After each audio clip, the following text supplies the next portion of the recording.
Fae Farm is finally here, and many gamers have already taken the plunge to join the whimsical fairy world to farm, brew potions, and explore dungeons. But for those of you who haven't, I've put 20 hours in to tell you exactly what my thoughts are on it. Now, full disclosure, even 20 hours in, there's still plenty of things I haven't seen or unlocked, but I will update the review when I discover more. Due to the nature of the game, I'll be leaving some things out so they don't spoil the surprise or the moments that I had the joy to discover myself. The mild spoilers in the review are things that have been shown in the trailer. For those who have been living under a rock, Fae Farm is a cozy farming game set in a fantasy world of magic and whimsy. There's a huge focus on decorating your homestead to improve your stats, planning out your farm, and creating potions and recipes to sustain you as you explore dungeons. There may be nothing groundbreaking here in terms of mechanics, but the gameplay is solid and has plenty of quality of life implementations that are a refreshing change to the standard gameplay tropes, such as instantly switching to your most appropriate tool, and faster respawns on materials so you can keep focused on adventuring and expanding. The game is open-ended but is broken up into chapters which will help guide you, especially in the early stages of the game. Things seem to really open up after chapter 4, which can be about 8 hours into the game. The pacing can be a double-edged sword depending on how much time you have. There's a lot to do in Fae Farm, but if you want to play in short bursts, the first few chapters may be a bit of a slog to get through. Thankfully, progression is easily tracked, and an intuitive map design allows you to track NPCs that help you find people quickly and achieve your objectives.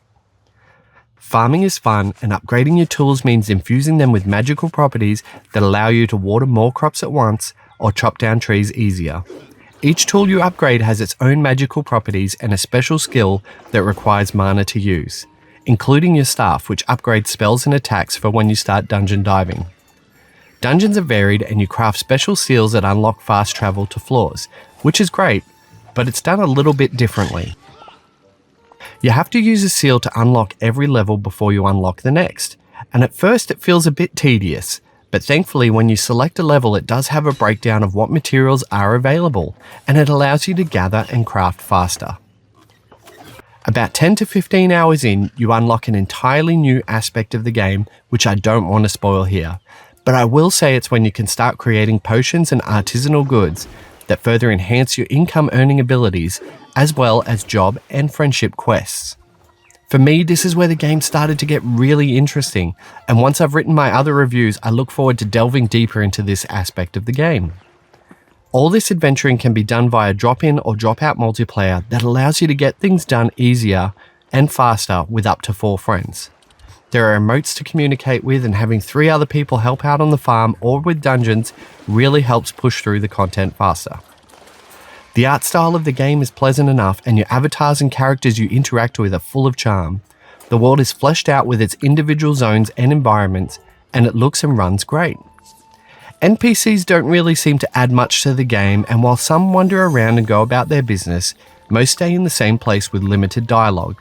It's not a deal breaker, but just don't expect the characters of Fae Farm to have as much depth as, say, Animal Crossing or Stardew Valley. The musical score and sound effects do a great job of immersing you in the magical world, and the animations of attacks and tasks are exceptionally well done. I was particularly impressed with the tree chopping animations and the stance changes that happened when the tree was felled. All of this comes together to create a fantastic package that may be a little bit on the pricey side, retailing at $80 Australian. To me, it's well worth the asking price, but for some, it might be a harder sell when there are a lot of AAA titles competing for what's in your wallet. Overall, Fae Farm is a whimsical adventure that can be enjoyed with friends.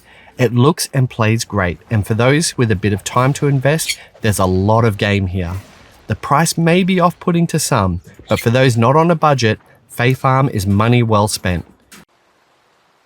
Fae Farm would certainly be my favourite cozy game of the year, and for fellow fans of the genre, you can't go wrong visiting this magical and engrossing world. So, what's it like? Fae Farm is like if you mixed Animal Crossing with Stardew Valley and Harry Potter. I give it an 80 out of 100.